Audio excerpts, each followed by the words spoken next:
Allahümme salli ala Muhammed ve ali Muhammed. Bismillahirrahmanirrahim. Rabbi şrah li sadri ve yessir li emri ve hlul uqdatan min lisani yefkahu qavli. Selamun aleykum əziz dəyərli möminlər. Xoş gördük sizləri bu Ramazan ayında. Allah Teala ibadətlərimizi, itaətlərimizi gözəl şəkildə sizdən qəbul eləsin inşallah. Həzlər gəlmişik Ramazan ayının axır günlərinə yetişmişik. Allah Teala bu ayın fəzilətindən, mərifətindən bizi bir nəsib etməsin inşallah. Əzizlər, Ramazan ayı qutardı, o demək deyil ki, bizim əməllərimiz burada sona yetir. Xeyr.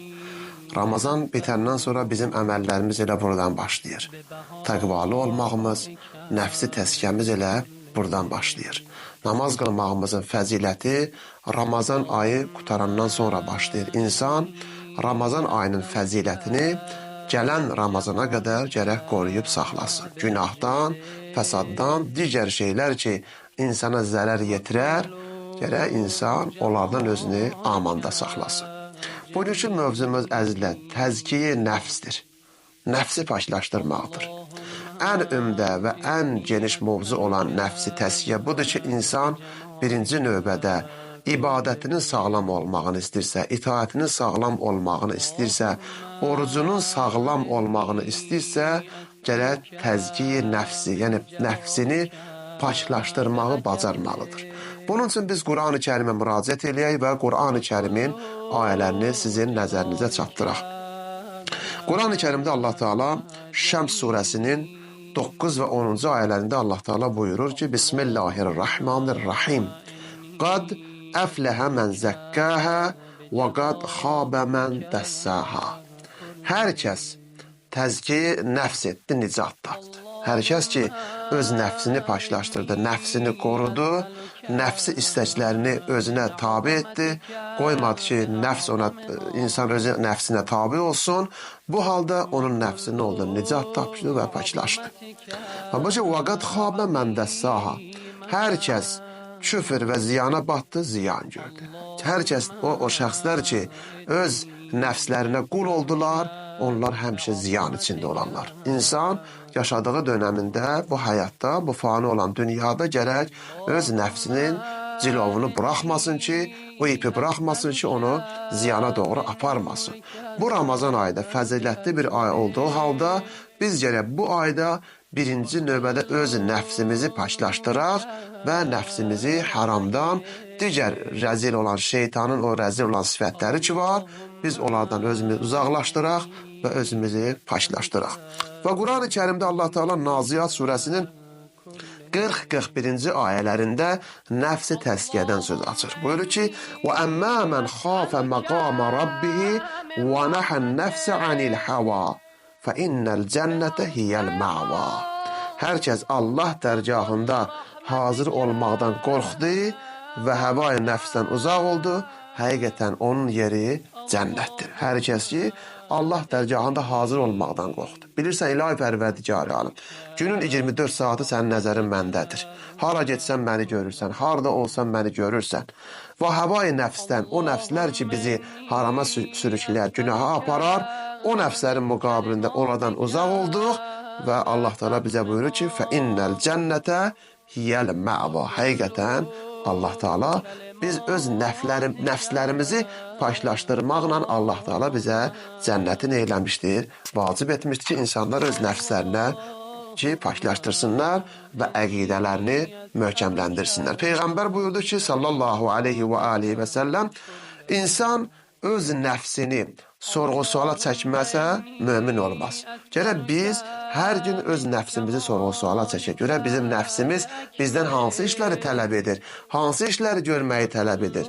Amma baxırıq, əgər haramı tələb edirsə, onları uzaqlaşdıraq. Yaxşılığı tələb edirsə, onlara əməl edək. Namaz, ibadət, təqva, gözəl Allahın vacibatlarını bizdə təlim edirsə, gərək biz onlara əməl edək. Allah Teala Peyğəmbərə buyurur ki, ey Əhməd, bilirsənmi bəndəm nə vaxt abid hesab olunar? Yəni bəndəm haçan ibadət əhli hesab olunar, zahid olar, təqva əhli olar, nəfsi təskiyə eləyər? Dedi, bilmirəm, ey pərverdigarım, ən yaxşını sən bilərsən.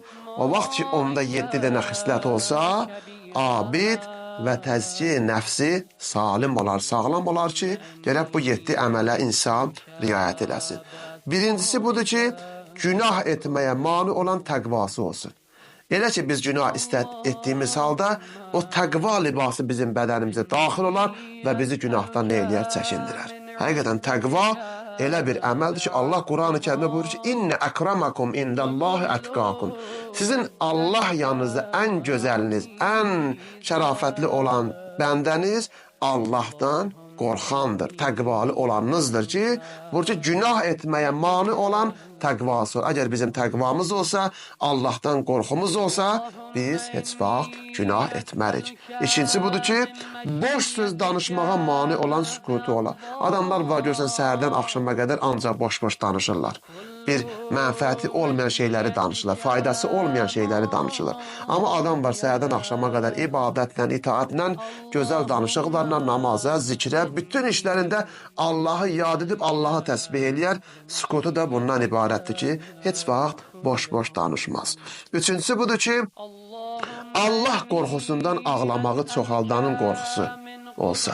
Budur ki, ilahi, qorxun budur ki, sənin cəhənnəmin var, sənin haqq hesabın var, mizanın var qiyamət günündə. Bunların qorxusundan, Allahın varlığından gecə-gündüz insan öz ağlamağını çoxaldar ki, bu insan diqqət eləsin, bu işlərə əməl eləsin. Dördüncüsü budur ki, təklikdə məndən xəcalət çəkdirən həyası ola. Təklikdə əgər bir insan günah eləyəndə bir anlıq insan həya etməlidir ki, mən kimin qabağında, Rəbbimin qabağında qalıb günah edirəm.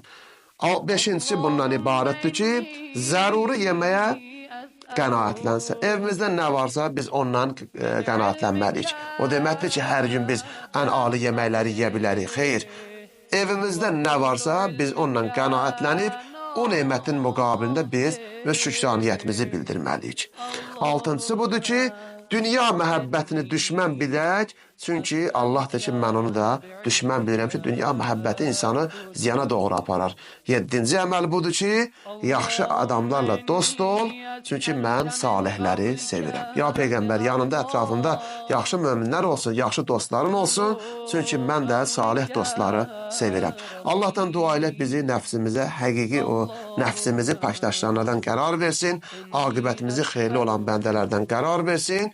Ən də duamız Mavlamız İmam Zaman ağanın zuhurunu təcil qərar versin. Vəssalamu aleykum və rəhmətullahi və bərəkatuhu.